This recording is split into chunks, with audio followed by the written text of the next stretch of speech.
You're watching K News HD.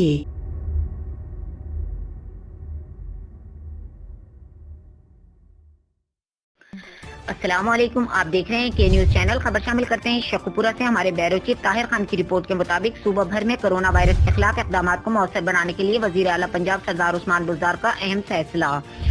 مارکیٹیں، parks اور عوامی اجتماعات کو مقامات آج رات 9 بجے سے منگل کی صبح 9 بجے تک بند رہیں گے۔ دودھ دہی کی دکانیں، mutton chicken shops, petrol pumps, pharmacy, bakery, fruit اور سبزی منڈیاں، شاپس کھلی رہیں گی۔ ہوٹلز اور ریسٹورنٹ سے ٹیک اوے سروس جاری رہے گی۔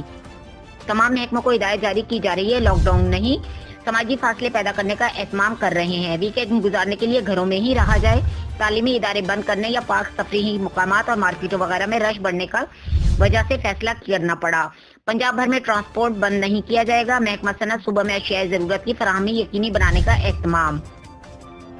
سماجی فاصلے برقرار رکھنے کے لیے صرف عوامی اجتماع کی ممکنہ مقامات بند رکھے جائیں گے۔ کورونا ایمرجنسی صاحب حیثیت مریضوں کے لیے بڑے نجی ہسپتالوں میں انسٹالیشن کی سہولت فراہم کی جائے گی۔ وزیر قانون راجہ بشارت اور سیکرٹری ہیلتھ ڈاکٹر ساتھ ویڈیو میٹنگ کر رہے تھے۔ الحمدللہ پنجاب میں صورتحال کنٹرول ہے، کڑی مانیٹرنگ کی جا رہی ہے۔ پنجاب بھر میں کورونا کے 137 مریض ہیں۔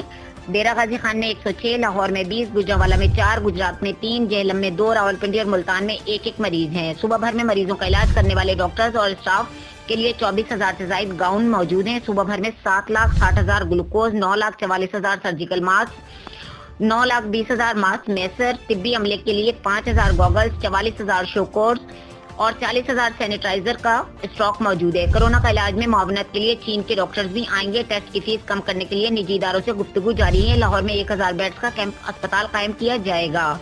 صوبہ بھر میں 5 اسپتال کلی طور پر کورونا مریضوں کے لیے مختص کیے جا چکے ہیں۔ وزیر اعلیٰ آفس میں اجلاس میں صوبائی وزراء یاسمین راشد، ہاشم جمع بخت، میاں اسلم اقبال، چیف سیکرٹری کی شرکت، وزیر توانائی اختر ملک، کمشنر آفس ملتان سے ویڈیو کے ذریعے شامل ہوئے۔ صوبائی سیکرٹری کمیٹی روم سے ویڈیو کے ذریعے شامل ہوئے۔ آئی جی پنجاب اور دیگر حکام بھی ویڈیو کے ذریعے ہی شامل ہوئے۔